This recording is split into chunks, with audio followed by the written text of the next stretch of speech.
안녕하세요. 오늘도 사연살롱을 찾아주셔서 감사합니다. 남편과 함께 식당을 운영 중인 30대 여성이에요. 작년 이맘때만 해도 저희 부부는 몇 년 사이 4배나 올라버린 임대료 때문에 4년간 운영해온 가게를 접고 좌절에 빠져 있었어요. 하지만 인생엔 고생도 있고 낙도 있다고 불과 몇 달 사이 인생의 꽃이 폈지 뭐예요. 생각지도 못한 행운 덕분에 이제는 임대료 걱정 없이 장사를 하게 돼서 기쁘기도 하지만 그보다 남편 가슴에 맺힌 한을 풀 수 있어서 행복하기만 합니다. 그러면 지금부터 저희 부부에게 일어난 기적 같은 이야기를 들려드릴게요. 남편과 제가 만나게 된 건 지금은 고인이 되신 저희 시아버지 덕분이었어요. 저는 전문대 비서학과를 졸업하고 소규모 기업에 다니게 되었는데 그때 제가 모시던 분이 바로 제 시아버지셨거든요. 제 시아버지이자 회사 대표였던 아버님은 대외적으로는 냉철하고 수완 좋은 사업가였지만 제가 가까이서 모시면서 본 바로는 세상 둘도 없이 따뜻한 로맨티스트였어요. 아버님은 결혼 전에 사랑했던 여자가 있었지만 집안의 반대로 헤어질 수밖에 없었고 지금의 아내와 정략 결혼을 하셔야 했대요. 제 시어머니는 대대로 법조계 인사를 배출한 집안의 자녀로 사업가의 아내로는 적합한 스펙을 가진 분이었어요. 그래서 아버님과 어머님은 서로의 필요에 의해 사랑 없는 결혼을 하신 거였죠. 그 사이에는 아들이 둘이 있는데 하나는 제 남편이고 나머지 하나는 남편보다 7살 어린 시동생이에요. 남편 얘기를 들어보니 어릴 때부터 어머님께서는 시동생을 많이 편애하셨다고 하더군요. 이유는 하나였어요. 제 남편은 입양아였고 시동생은 시어머니께서 낳은 친자였거든요. 시부모님 사이에는 결혼하고 4년이 지나도록 자식이 없었어요. 그러던 어느 날 사업차 골프를 치고 집에 돌아오시던 아버님이 길을 잃고 헤매던 제 남편을 발견했고 보호자가 나타날 때까지 임시 보호를 하다가 결국 입양을 하게 되었죠. 길에 버려진 제 남편을 입양하는데 1등 공신은 바로 시할머니셨어요. 제 남편을 보자마자 이 애는 우리가 키워야겠다고 하셨을 정도로 제 남편을 예뻐하셨거든요. 그런데 거기에는 그럴 만한 이유가 있었어요. 세상에, 네 아들이라고 해도 다들 믿겠다. 어쩜 너랑 이렇게 빼다 박았다니? 눈매며 입술, 인중 깊은 것까지 딱 너다. 예, 혹시라도 부모가 안 나타나면 이 애는 니들이 입양해 키워라. 어머님, 누구 자식인 줄 알고 길에 버려진 애를 함부로 키워요? 그리고 이 일을 닮으면 얼마나 닮았다고요? 애들은 자라면서 얼굴이 수없이 변한다잖아요. 그런 이유라면 저는 입양 반대예요. 당연히 어머님은 반대를 하고 나섰지만 시할머니 고집을 꺾을 수가 없었어요. 네가 그런 말할 자격이 있다고 생각하니? 니들 결혼하고 산 지 4년이 지났다. 혹여 애 문제로 널 닥달하면 오히려 스트레스 받아서 임신이 안 될까봐 우리 집 사람들 누구도 너한테 애 문제 결혼한 적 없어. 그뿐이니 네 몸에 무리 갈까봐 집안일 하는 사람이며 수행 비서까지 붙여서 네 수발 다 들어줬잖니. 그런데 그러는 동안 넌 뭘 했니?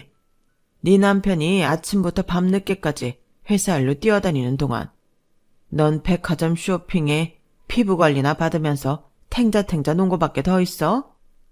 아직도 애 속식도 없으면 미안해서라도 네가 나서서 입양을 권해야 할 판에 어디서 되고 안 되고를 따져? 너한테 그럴 자격이 있다고 생각해? 어머님, 애 안 생기는 게 제 탓인가요?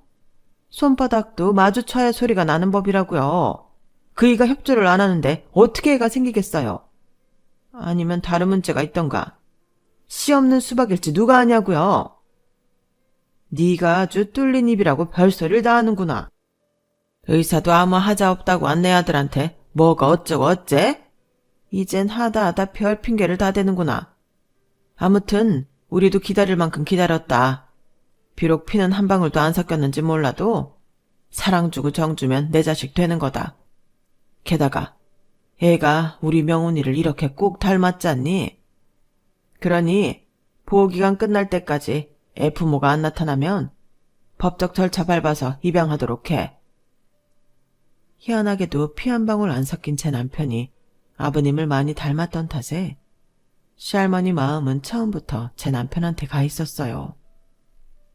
그래서 자라는 동안에도 남편은 친손주인 시동생보다도 할머니께 사랑을 듬뿍 받고 자랄 수 있었죠. 물론 시어머니는 처음부터 제 남편을 눈의 가시로 받아들이셨지만요. 그도 그럴 것이 남편의 시댁에 입양이 되고 얼마 지나지 않아 시어머니가 임신을 하신 거예요. 시어머니 입장에선 어쩌면 불행한 일이겠지만 제 남편 입장에선 정말 다행이 아닐 수 없었죠. 임신이 조금만 빨랐더라면 입양은 안 됐을 테니까요. 남편은 비록 어머님한테 사랑은 못 받았지만 아버님과 시할머니한테는 친자식보다 더 많은 사랑을 받고 자랄 수 있었어요. 아버님은 주말마다 제 남편과 캐치볼도 해주시고 낚시를 갈 때도 꼭 데리고 가셨거든요. 제 남편이 어릴 때부터 나이답지 않게 낚시를 취미로 삼게 된 것도 이런 아버님 영향 때문이었죠. 남편은 자라면서 생김새는 물론 행동까지도 아버님을 쏙 빼닮아갔어요. 그러니 시할머니께서 안 예뻐할 수가 없었죠. 그런 반면 시동생은 생김새도 그렇고 뭐 하나 아버님과 닮은 구석이 하나도 없었어요. 오죽하면 집안에서 시동생을 입양아가 아닐까 의심했을까요? 그럴 때마다 시어머니는 손톱을 바짝 세우고 달려들었죠. 아가씨가 소문냈죠? 우리 중원이가 그 애가 아니란 소문. 언니도 참, 내가 언제 그랬다고 그래요. 생사람 잡지 마세요. 내가 들은 게 있으니까 이러는 거 아니에요. 지난번 시고모님 딸 결혼식 때 아가씨가 사람들 앞에서 그랬다면서요. 우리 중원이가 지 아빠랑 얼굴도 안 닮은 거 보면 밖에서 나온 애가 분명하다고. 이거 어머니 허위사실 유포라는 거 몰라요? 아가씨도 알죠? 내 친정 법조계 사람들로 넘쳐나는 거. 한 번만 더 헛소리하고 다니면 법정에서 피눈물 쏟게 할 테니까 알아서 하라고요. 억울한 마음의 어머님은 자기 친정 세력을 과시하면서 소문을 막으려고 무진 애를 쓰셨어요. 그 덕에 더는 시어머니 앞에서 시동생 출생을 두고 의심하는 말은 나오지 않았어요. 하지만 뒤에서는 여전히 의심의 눈초리를 보내곤 했죠. 어머님은 그걸 아버님 탓이라고 했어요. 당신이 대원이만 챙기니까 사람들이 더 그러는 거 아니겠어요? 이름만 해도 그래요. 우리 애 이름을 왜 대원이 따라 학렬을 맞춰요? 주어원의 이름을 왜 친자식 이름 짓는 데 쓰냐고요? 당신 말 조심 좀 해. 언제까지 우리 대원이한테 주어원 자식이란 소리를 할 거야. 대원인 엄연히 우리 자식이야. 입양한 그 시점부터 우리 집 큰아들이라고. 그리고 동생이 형 이름 따르는 건 당연한 건데 뭐가 문제라는 거야? 당신 말대로 중원이가 내 아들인 거 틀림없다면 주변 말이야 무시하면 되잖아. 혹시 그러지 못하는 이유라도 있는 거야? 어머머, 이 사람 좀 봐. 이유는 무슨 이유예요? 그냥 내 자식이 그런 소리 듣는 게 싫으니까 그러는 거지. 아버님 반격에 어머님은 꼬리를 내리셨고 나중에 안 사실이지만 거기에는 그럴 만한 이유가 있었더라고요. 시동생은 어머님이 아버님 몰래 외도를 통해 가진 아이였거든요. 그러니 도둑이 제발 저린다고 어머님은 비밀이 탄로날까봐 더 손톱 발톱을 세워가며 싸워댔던 거였어요. 하지만 어머님은 모르는 사실이 하나 있었어요. 아버님은 어머님이 임신을 했다는 말을 했을 때부터 어머님의 외도를 눈치채셨다는 걸요. 제가 아버님 곁에서 비서로 일할 때 아버님 친구이자 주치의셨던 김 박사님을 뵌 적이 있는데 그때 두 분이 하시는 얘기를 들은 적이 있어요. 몇 토막 주워들은 거라서 자세한 내막은 모르겠지만 아버님이 무정자증이라는 내용이었어요. 그때는 그냥 그런가 보다 했는데 아버님 임종을 앞두고 김 박사님께 들어보니 시동생이 태어나기도 전에 무정자증 판정을 받으셨더라고요. 물론 주변은 그 사실을 비밀로 했고요. 아무튼 남편과 시동생이 호적상으로는 형제지간이었지만 이런저런 상황 때문에 남보다 못한 사이로 자라야 했어요. 어머님은 어떻게든 제 남편보다 자기 아들을 잘 키워보려고 노력을 하셨나 보더라고요. 과외도 그렇고 학원도 그렇고 시동생한테만 좋은 건 다 몰아주셨으니까요. 하지만 공부머리는 타고나는 거라잖아요. 시동생은 들인 돈에 비해 성과는 그리 좋지 못했어요. 그래서 어머님이 일찌감치 시동생을 데리고 미국으로 유학길에 올랐다더군요. 아무래도 한국에서는 이름 있는 대학에 보내기 힘들 거라고 생각하셨던 모양이에요. 이유야 어떻든 그 덕에 남편은 아버님과 오붓하게 부자의 정을 나눌 시간이 있었어요. 제가 입사해서 아버님 비서로 일할 때도 시어머니와 시동생은 미국에서 생활하고 있었어요. 시동생은 방학 때만 한국에 들어왔고 어머님은 수시로 한국에 들어오시기는 했지만 대부분의 시간은 미국에서 아들과 함께 보내곤 했죠.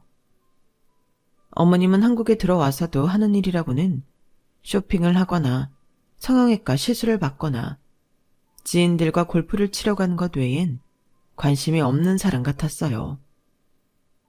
아버님 비서인 제가 큰아들과 사귄다는 걸 아시고도 딱히 반대하지 않으실 정도로요. 윤비서, 요즘 태원이랑 만난다며? 윤비서가 똘똘한 건 알았지만 어떻게 태원이를 꼬실 생각을 다 했어? 꼬신 게 아니라 아무래도 나이도 같고 자주 보다 보니 가까워진 것 같아요.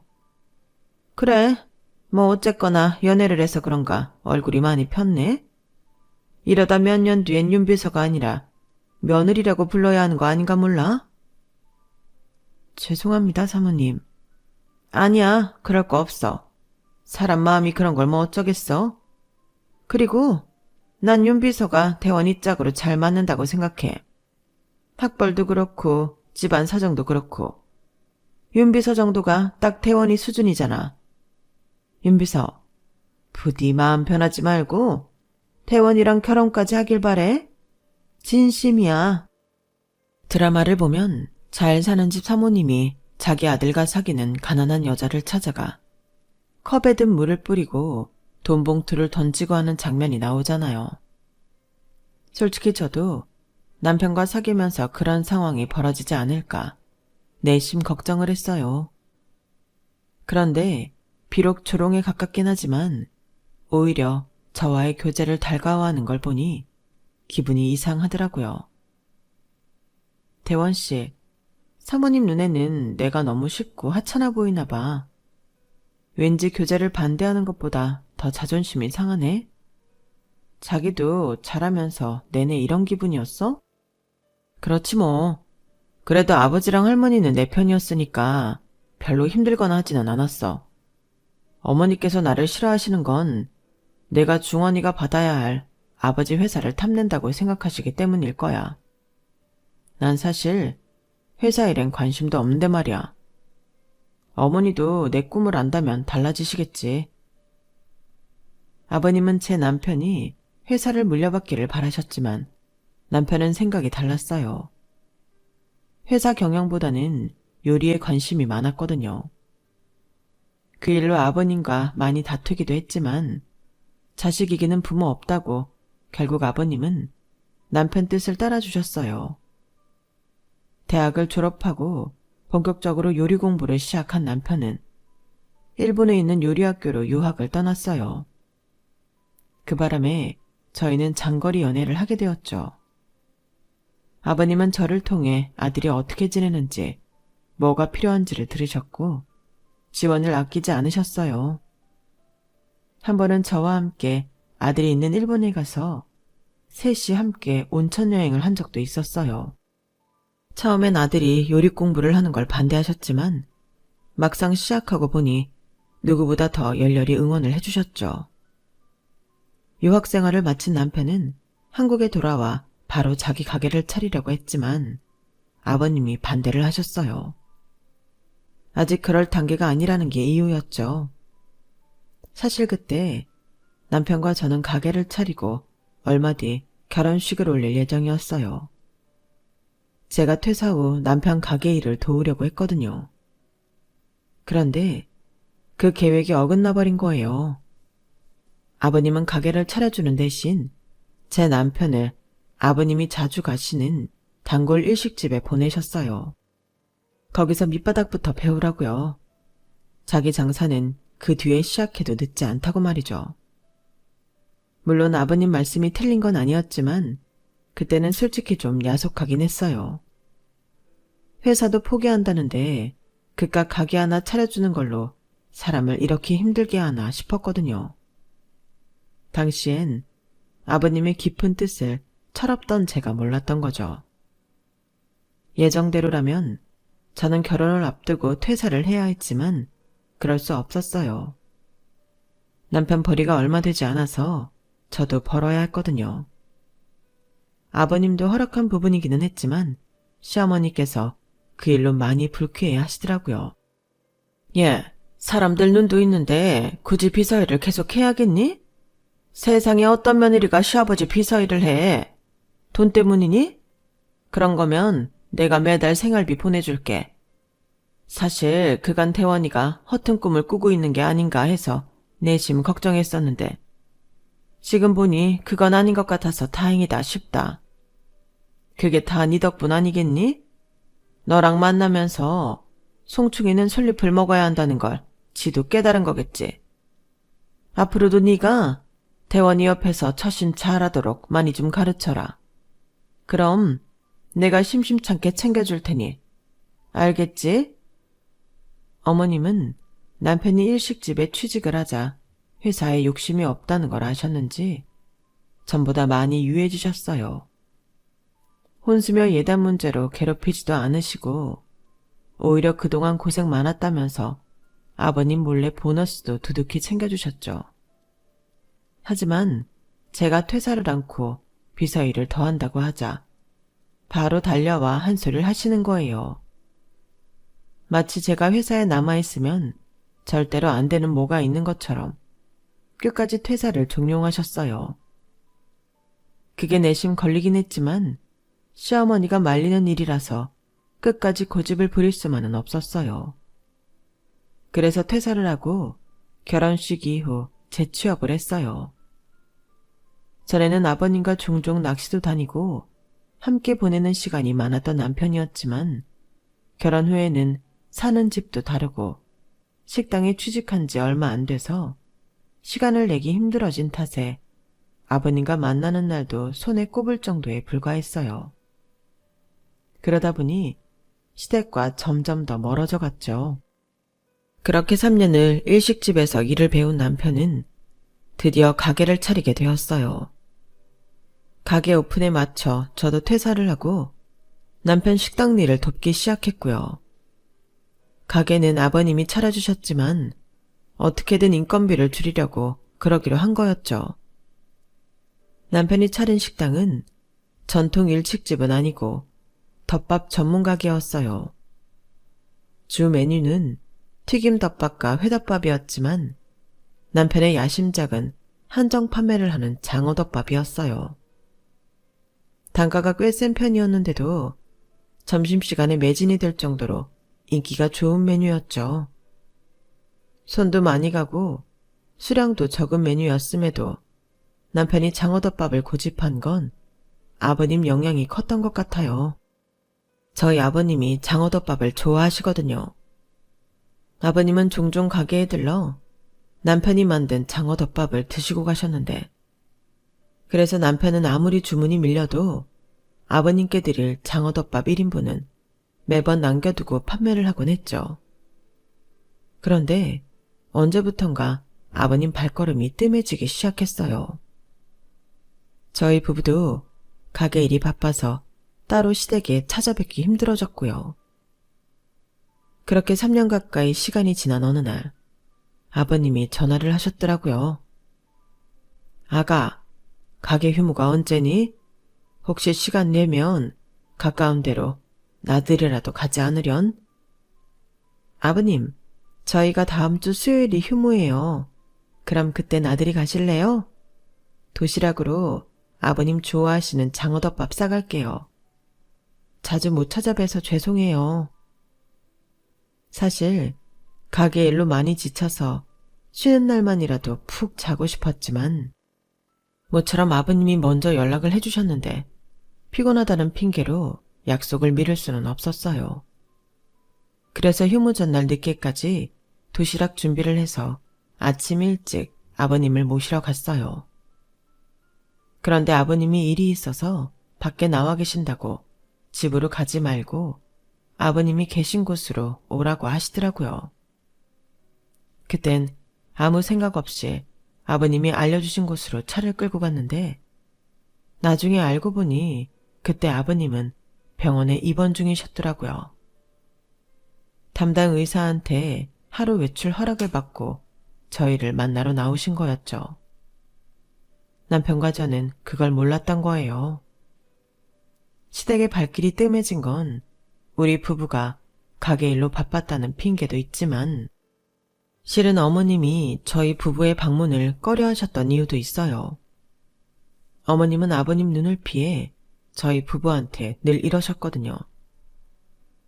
그만큼 키워줬으면 이제 아버님 그늘 벗어나 스스로 살 생각을 해야지.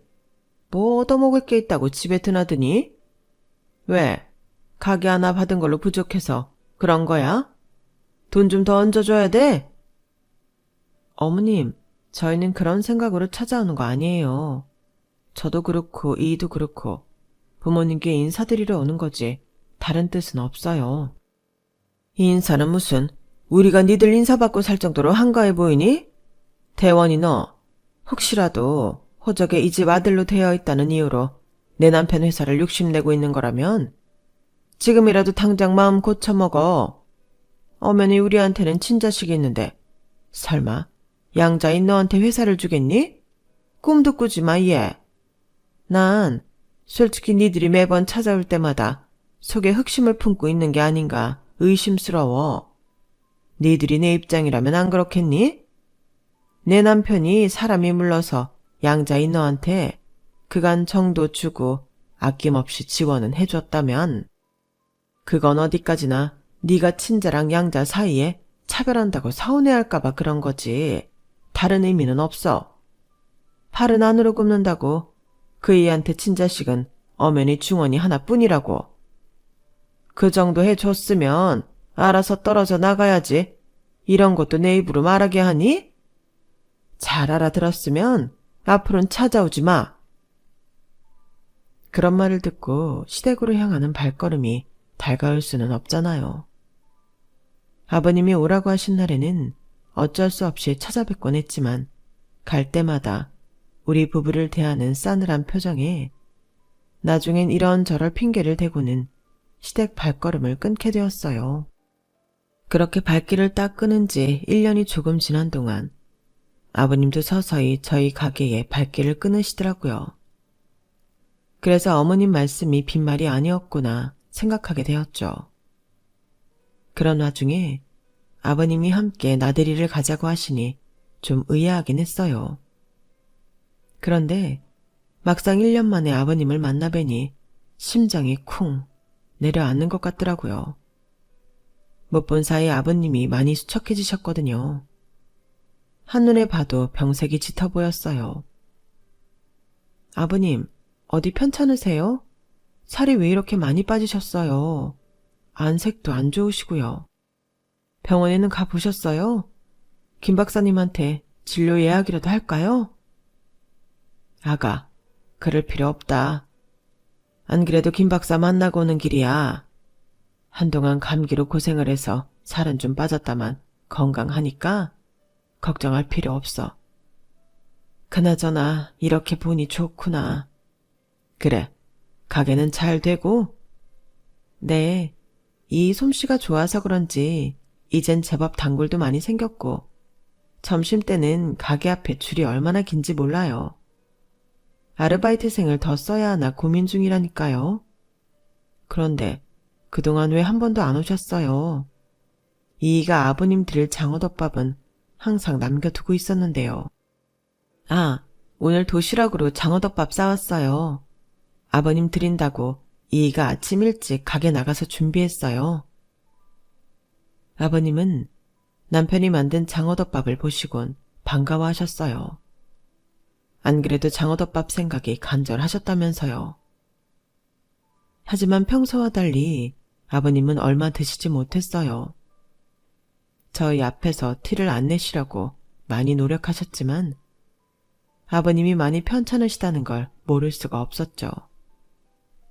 식사를 마친 아버님은 모처럼 아들과 호숫가를 거닐고 싶다고 하셔서 저만 자리에 남게 되었어요. 남편은 묵묵히 아버님을 부축하고는 천천히 호숫가로 걸어나갔죠. 하지만 얼마 가지 않아 두 사람은 근처 벤치에 앉더라고요. 아마도 아버님이 많이 힘들어하셔서 그랬던 것 같아요. 무슨 얘기를 하는지 부자는 한참 동안이나 벤치에 앉아 도란도란 얘기를 나누었어요. 얘기가 끝나기를 기다리던 저는 깜빡 잠이 들고 말았죠. 그런데 잠에서 깨어보니 아버님은 안 계시고 남편 혼자 멍하게 앉아있더라고요. 여보, 아버님은 어디 가시고 당신 혼자 있어? 기사분이 모시고 갔어. 그럼 나 좀 깨우지 그랬어. 당신이 곤히 잠들어 있어서 아버지가 깨우지 말라고 하셨어. 그 말을 하는데 남편 눈이 촉촉하게 젖어 있는 게 보였어요. 무슨 일이 있었냐고 물었더니 남편이 저를 끌어안고 펑펑 울더라고요. 그리고는 믿을 수 없는 이야기를 들려주었어요. 30이 넘도록 아버님의 양자로 살았던 남편이 실은 아버님 친자식이었다는 얘기였어요. 아버님이 지금의 아내와 결혼을 하기 전 사귀었던 여자가 바로 제 남편을 낳아주신 분이었던 거예요. 남편의 친모는 집안의 반대로 아버님과 헤어질 무렵 이미 제 남편을 임신한 상태였던 거죠. 그걸 모른 채 아버님과 이별을 했고 이후 임신 사실을 알고는 혼자 낳아 혼자 기르다가 교통사고로 세상을 떠나셨던 거죠.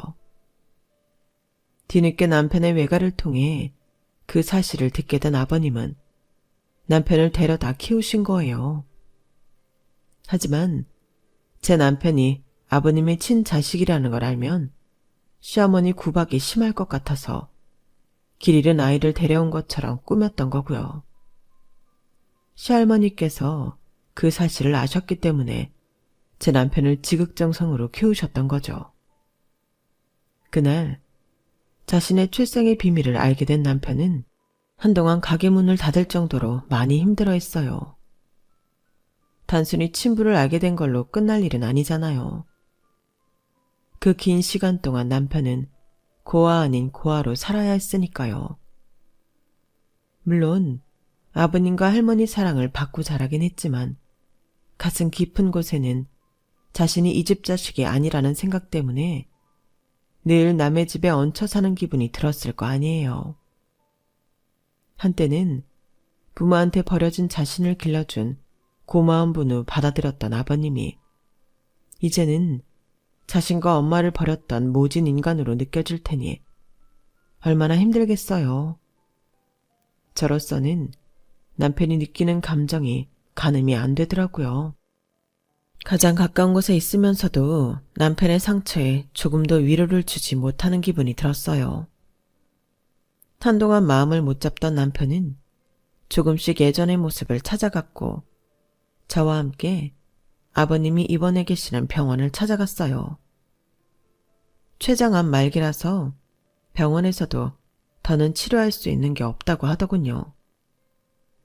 주치의를 통해 아버님 상태를 전해들은 남편은 그날 집에 돌아와 제게 그러는 거예요. 여보, 한동안 가게 문 좀 닫자. 언제까지가 될지는 모르겠지만 아버지 마지막은 내가 지켜드리고 싶어. 억울해서라도 이렇게는 못 보내드릴 것 같아. 그래, 그렇게 해. 가게 신경 쓰지 말고 아버님 곁에서 지내. 그래야 나중에라도 후회가 안 남지. 마지막 효도 잘해드려.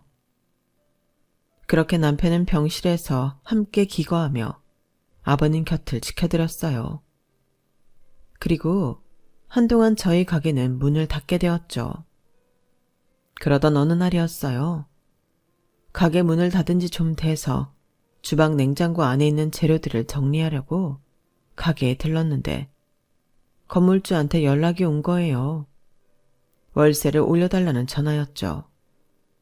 그런데 그 올려달라는 인상폭이 해도 너무한 거예요. 네?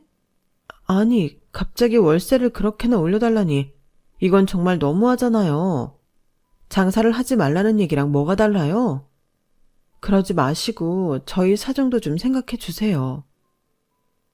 하루아침에 월세를 4배나 올려달라는 건물주의 말에 욕이 나올 뻔했어요.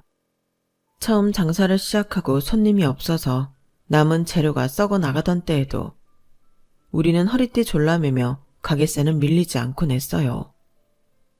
그런 노력에도 불구하고 이제 겨우 자리를 잡고 나니까 기다렸다는 듯이 가게세부터 올려달라고 하니 정말 화딱지가 나더라고요.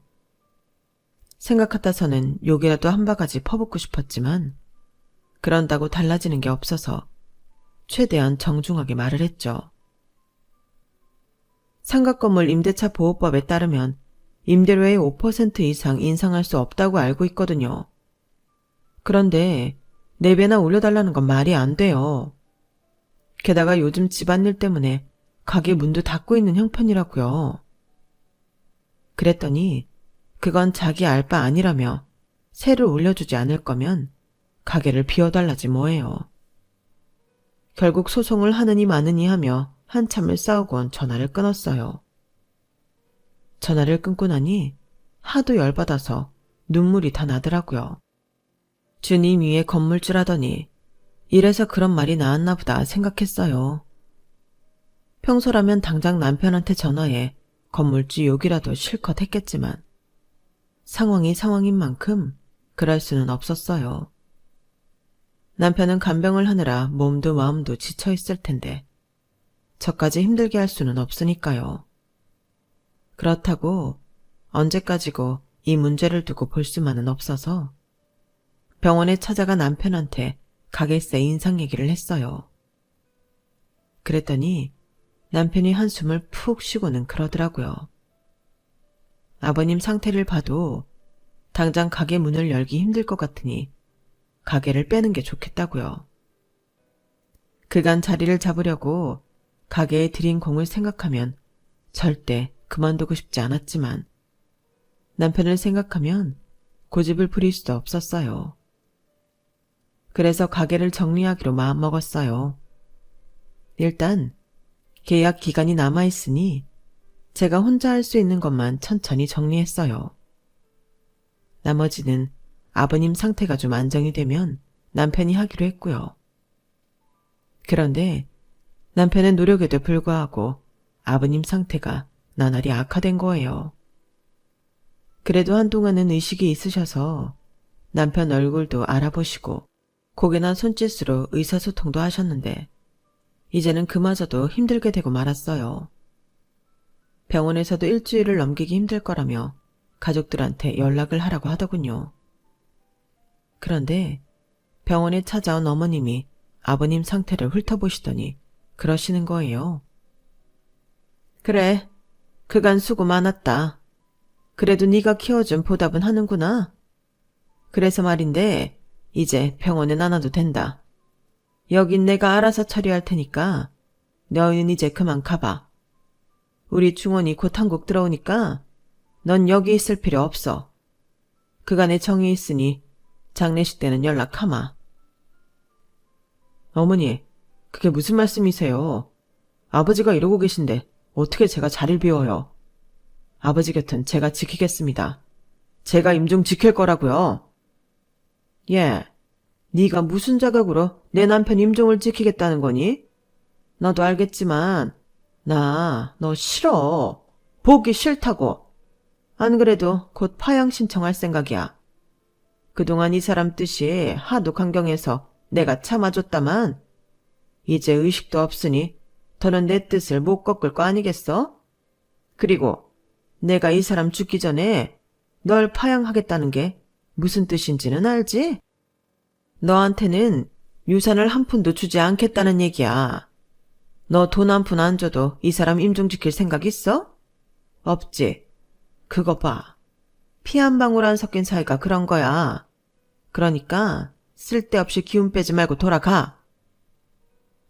아버님 임종을 앞둔 순간 시어머니는 본색을 드러냈어요. 어머님 머릿속에는 죽어가는 남편보다 남편이 남길 유산이 먼저였던 거죠. 그런데 이런 상황을 옆에서 조용히 듣고 계시던 아버님 주치의이자 오랜 친구인 김 박사님께서 그러시는 거예요. 재수씨, 대원이를 파양하는 건 안 될 겁니다. 이 친구가 자기 아들을 파양하는 건 원치 않을 테니까요. 아니 김 박사님, 다 죽어가는 양반 뜻이 뭐가 중요합니까? 그리고 아들은 누가 아들이라는 겁니까? 내 남편한테 아들은 우리 중원이 뿐이에요. 생물학적으로도 그렇고 곧 서류상으로도 그렇게 될 겁니다. 하하, 재수씨, 그러니까 파양이 안 된다는 겁니다. 생물학적으로도 친자식은 중원이가 아니라 대원이니까요. 재수씨도 알죠? 이 친구 재수씨랑 결혼하기 전에 결혼을 약속한 사람이 있었던 거. 대원이가 바로 그 여자분이랑 사이에서 태어난 애입니다. 딱 봐도 얼굴이 이 친구랑 판박인데 설마 몰랐어요? 그 말에 시어머니는 귀신을 본 사람처럼 얼굴이 파래졌어요. 그런데 더 놀라운 건 그 다음이었죠. 그런데 재수씨, 중원이가 정말 이 친구 아들 맞습니까? 의사인 제 소견으로는 이 친구 정자로는 중원이가 태어날 수 없어서 하는 말입니다. 기억하시죠? 결혼하고 이듬해에 이 친구가 교통사고를 크게 당했던 거. 그때 사고 여파로 생식기에 문제가 생겼어요. 정자 생성이 안 되게 됐단 말입니다. 중원이 태어난 게 두 분 결혼하고 4년인가 5년이 지나서죠. 그러니 중원이는 이 친구 친자식일 수가 없다는 겁니다. 설마 모르셨습니까? 이 친구는 다 알고 있던데요. 김 박사님 말에 시어머니는 그 자리에 주저앉고 말았어요. 그동안 남편이 자신의 외도를 통해 애를 낳았다는 사실을 알고 있었다니 놀랄만도 했죠. 거기다 좋은 아이라고 생각했던 제 남편이 아버님의 친자식이었다니. 어머님한테 있어서 비극도 이런 비극이 없었죠. 결국 며칠 뒤 아버님은 세상을 떠나셨어요. 그리고 아버님이 남기신 유언장이 공개되었어요. 아버님은 어머님께 평창동 집과 1억 상당의 현금을 남기셨어요. 그리고 회사와 나머지 부동산, 주식과 현금 등은 모두 아들한테 남긴다고 명시하셨죠. 단 유전자 검사를 통해 자신의 아들로 판명된 아들에게만 유산을 남긴다고 단서를 달고 말이죠. 한마디로 시종생한테는 한 푼도 주지 않겠다는 거였어요. 남편의 전 재산을 손에 넣으려고 제 남편을 파양까지 하려고 했던 시어머니는 오히려 자기 꾀에 자기가 당하고 만 셈이었죠. 가게를 정리한 우리 부부는 아버님이 남겨주신 유산으로 건물을 매입했어요. 그리고 1층에 식당을 오픈했죠. 이제는 임대료 인상 때문에 눈물 흘릴 일 없는 진짜 우릴 가게를요. 그리고 아버님이 제 남편 앞으로 물려주신 회사는 전문 경영인한테 맡기기로 했어요. 남편의 회사 경영은 경영을 할 줄 아는 사람이 하는 게 맞다며 그런 결정을 내린 거죠. 저도 그 말엔 동의해요. 제 남편한테는 회사 대표의 삶보다 오너 셰프의 삶이 더 잘 어울리니까요. 어쩌면 아버님도 그렇게 생각하셨기 때문에 요리사가 되겠다는 아들의 뜻을 따라주셨던 게 아닌가 생각해요. 얼마 뒤면 아버님 첫 기일이 돌아오는데 제사상에는 생전에 아버님이 좋아하시던 장어덮밥을 올려드릴까 합니다. 마지막 봄나들이 때 아들이 만든 장어덮밥을 드시면서 행복해 하셨던 아버님을 떠올리며 사연을 마칩니다. 지금까지 제 사연을 들어주셔서 감사합니다. 곁에 있는 가족들과 항상 행복하시길 진심으로 바랍니다. 여러분, 사연 댓글에 응원과 현명한 조언 부탁드려요. 좋아요와 구독은 저에게 큰 힘이 됩니다. 오늘도 좋은 일 가득하세요.